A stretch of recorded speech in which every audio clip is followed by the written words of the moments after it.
Саламатсыздарбы балдар. Материктердин жана океандардын географиясын аралыктан окутууну улантабыз.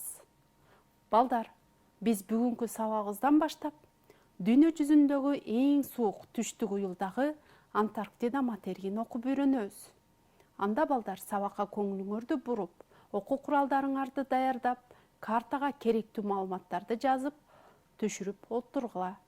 Бүгүнкү сабактын темасы Антарктида материгинин географиялык абалы, материкти изилдөө, рельефи жана кен байлыктары, климаты боюнча.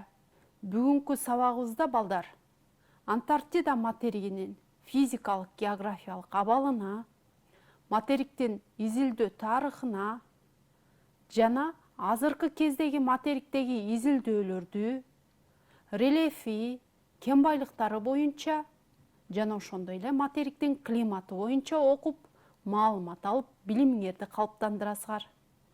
Антарктида айланасындагы аралдар жана аны чулгаган 3 океандын түштүк бөлүктөрүнүн болжол менен 50-60 градусуна чейинки түштүк кеңдиктерди камтыган. Жердин түштүк уюлунда жаткан материк. Антарктида жер шарынын түндүк уюл аймагында Арктикага карама каршы жатуучу аймак деген мааниде. Антарктида деген сөз гректин анти каршы, ал эми арктикос түндүк деген сөздөрүнөн келип чыккан. Материктин аянты 14 миллион чарчы километр. Австралияга караганда 2 эсе чоң. Ал бөлөк материктерден чоң океандар менен бөлүнгөн. Албетте Африка менен Австралия андан алыс турат. Материктин жээктеринин көпчүлүк бөлүгү тик бир нече ондогон метрге жеткен муз катмарлары көтөрүлүп жатат. Материктин жээктерин Тынч, Атлантика жана Инд океандарынын суулары чулгап, алар менен тилмеленген.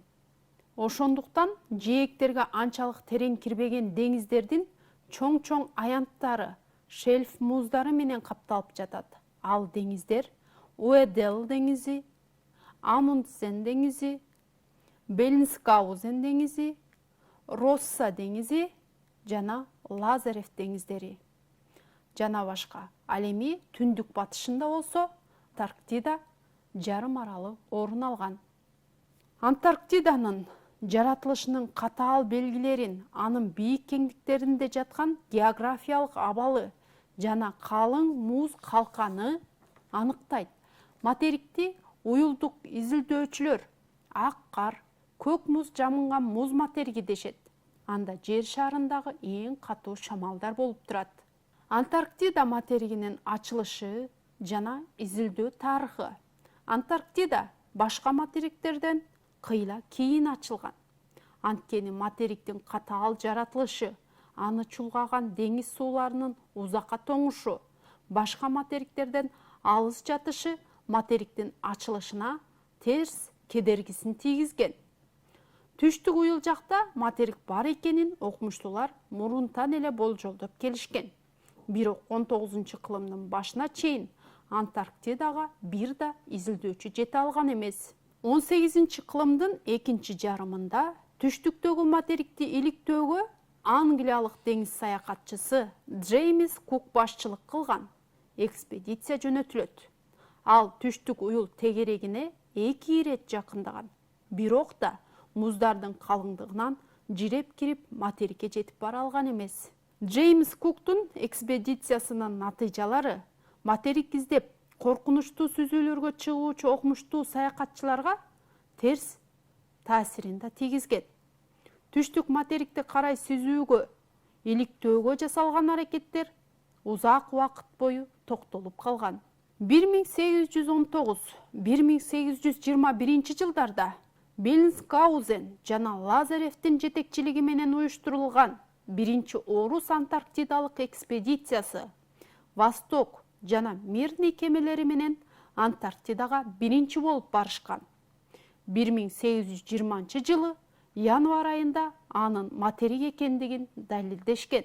Ошентип 1820 жылдын 26 январь күнү Антарктиданы ачкан жыл катары эсептөө кабыл алынган. 20-кылымдын башында Антарктидага көп экспедициялар жөнөтүлгөн. Алардын ичинен түштүк уюлга уюштурулган англиялык Роберт Скотт жана норвегиялык Раул Амундсен башчылык кылган экспедицияларды атоого болот. Алардын экөө тең түштүк уюлга баруу үчүн Росса деңизинин муз тоскоолун баштапкы катарында талдап алышкан. Изилдөөчүлөр алгачкы жылды экспедицияга даярданууга арнашкан. Маршруттардын багытын аныкташкан. 1911 жылдын 14 декабрында Амундсен анын жолдоштору түштүк уюлга жетишкен. Алар кайра мурдагы тааныш жолдору менен өзүнүн базасына аман-эсен кайтып келишкен. Скоттун экспедициясы 1912 жылы 16 январда уюлга жетип, Норвегиянын желегин жана Амундсен калтырган чатырды көрүшкөндө, биринчи болуп материкти ачышпагандарына катуу өкүнүшкөн. Раул Амундсен менен Роберт Скоттун түштүк уюлду биринчилерден болуп ачуулары чоң географиялык ачылыштар эле. Анткени окумуштуулар материктин ички аймактары жөнүндө алгачкы маалыматтарды алышып, алар даңкка да ээ болушкан. Бирок ал маалыматтар өтө оор кыйынчылыктар менен ишке ашкан. Алсак, Роберт Скоттун экспедициясы уюлдан кайра келаткан жолдо тамак-аш жана отун сакталган складка бир нече километр жетпей өлүмгө дуушар болушкан. 1912 жылы ноябрь айында экспедициясынын мүчөлөрүн кырсыктан куткарып калууга жиберилген отряд палатканы жана анын ичинде тоңуп калган адамдардын денелерин табышкан. Палатканын жанында геологиялык коллекциялар салынган чаналар да бар эле. Антарктиданы азыркы кездеги изилдөөлөр 20-кылымдын биринчи жарымында Америка Кошмо Штаттары, Улуу Британия, Австралия, Норвегия жана башка мамлекеттер Антарктиданы изилдөө үчүн атайын экспедицияларды уюштурушкан. Ал эми илимий экспедициялар Антарктидада бир нече жолу болгон. Алар материктин жаратылыш шарттарын, деңиздердеги агымдарды изилдешкен. Ошондой эле Антарктида материги бөлөк материктерден айырмаланып, туруктуу жашаган калкынын жоктугу жана укуктук абалы боюнча да айырмаланат. 1957-1958 жылдары эл аралык геофизикалык жылдын көтөрүлүшүнө байланыштуу дүйнөнүн 12 мамлекети материкти биргелешип изилдөөнү жана маалыматтарды алмашууну чечкен. Ал иште мурунку советтик экспедициялар илимий жана техникалык жактан жогорку деңгээлде уюштурулган. Изилдөөлөр материктин ичкери аймактарына карай жүргүзүлгөн. Ичкери бөлүктөрүндө бир нече илимий станцияларды Мирный жана Пионерская, Восток жана башка станцияларды курушкан. 1959 жылы Антарктидада илимий иштерди жүргүзгөн бир катар мамлекеттер менен материк жөнүндө келишим түзүлгөн.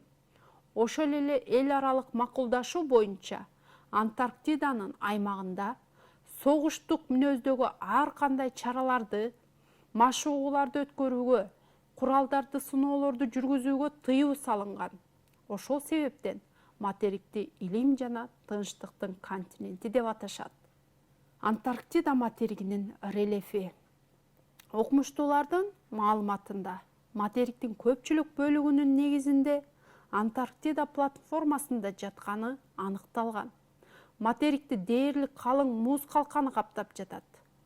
Анын калыңдыгы борбордук бөлүгүндө 45 000 метрге чейин жетет.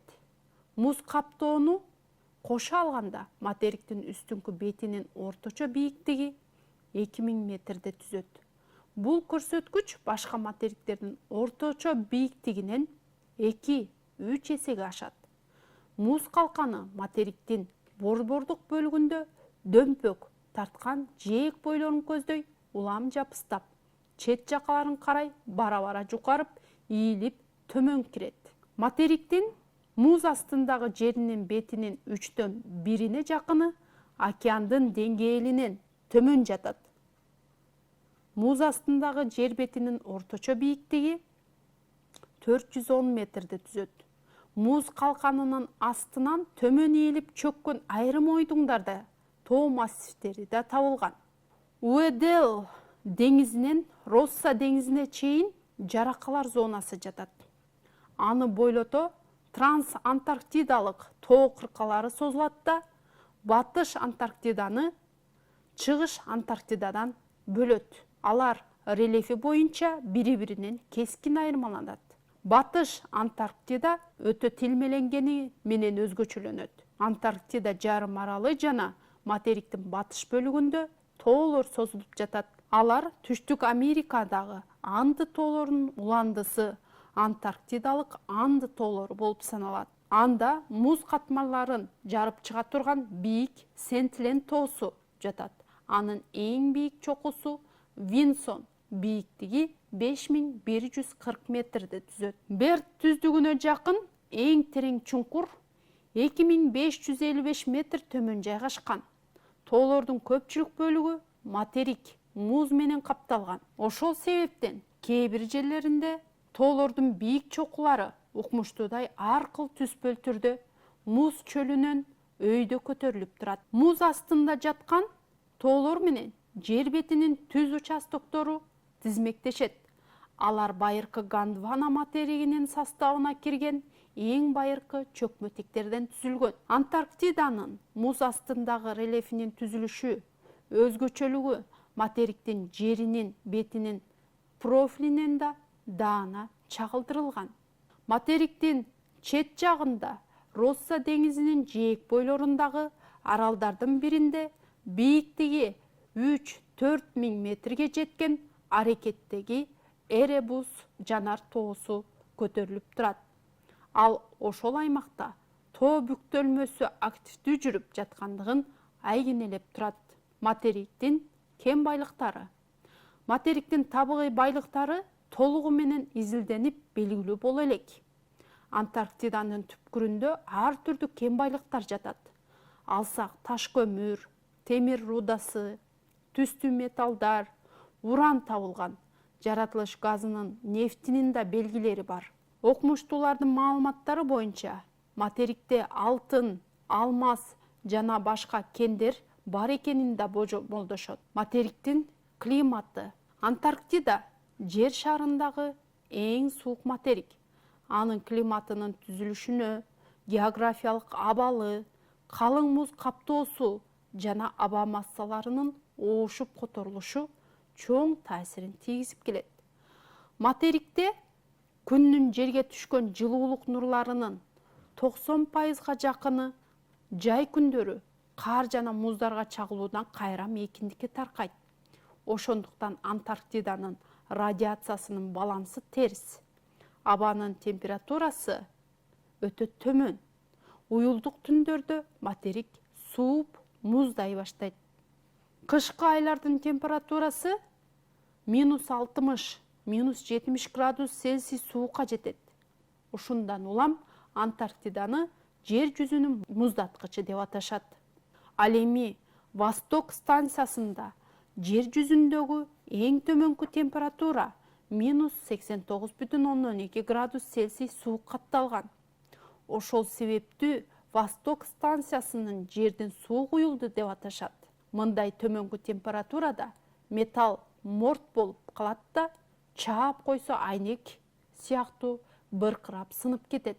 Мындай суукта да иштөө үчүн адамдар атайын кийимдерди кийүүгө туура келет.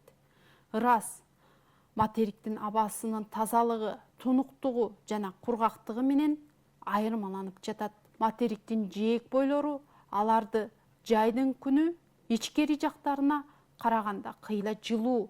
Абанын температурасы 5 градус Цельсийге чейин көтөрүлөт. Ал эми кышында абанын температурасы -10 градустан -25 градуска чейин төмөндөйт. Антарктидада дайыма антициклондук абанын басымдуулук кылышы суук аба борбордук райондордун чет жакаларын көздөй, жылып жээк бойлорунда 600-800 километрге жеткен катуу шамалдар болот. Материкте шамалдын жылдык орточо ылдамдыгы 12 метр секунда, ал эми кээде 90 метр секундага чейин жетет.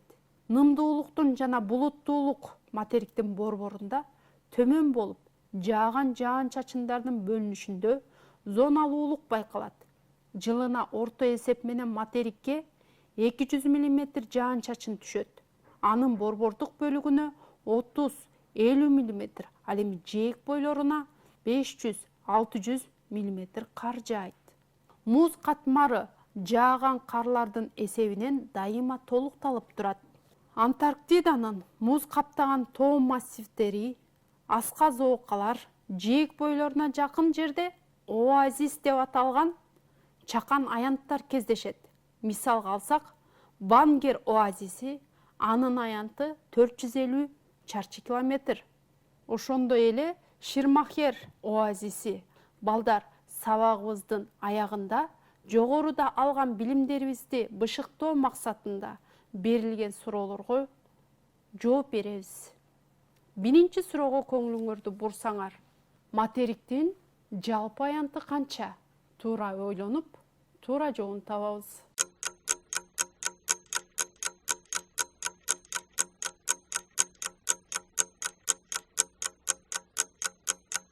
Азаматсыздар балдар, Антарктида материгинин жалпы аянты 14 миллион чарчы километрди түзөт.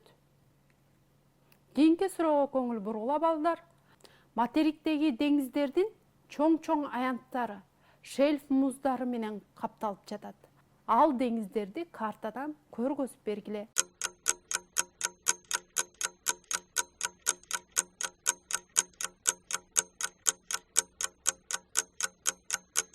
Кана балдар, деңиздерди чогуу көрсөтөбүз. Уэделла деңизи, Амундсен деңизи, Беллинсгаузен деңизи, Росса деңизи, Лазарев деңизи. Азаматсыздар, кийинки суроого көңүл бургула балдар. Кайсы жылы, кайсы айда Антарктиданы ачкан жыл катары эсептөө кабыл алынган?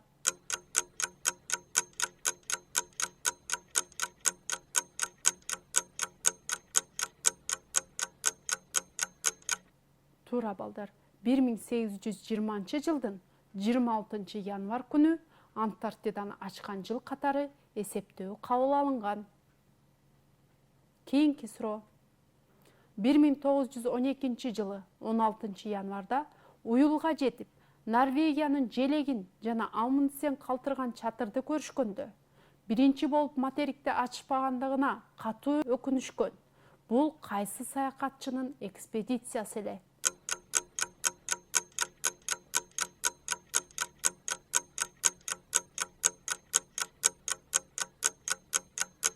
Туура балдар, бул Роберт Скоттун экспедициясы эле. Кийинки суроо. Антарктида материгиндеги жер жүзүндөгү эң суук уюл кайсы станцияда?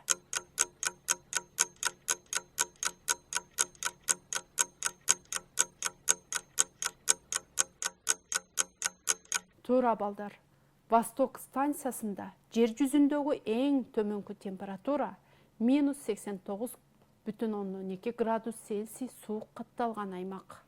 Мына балдар, биз Антарктида материги боюнча окуп билим алдык. Кийинки сабакта жолукканча саламатта тургула.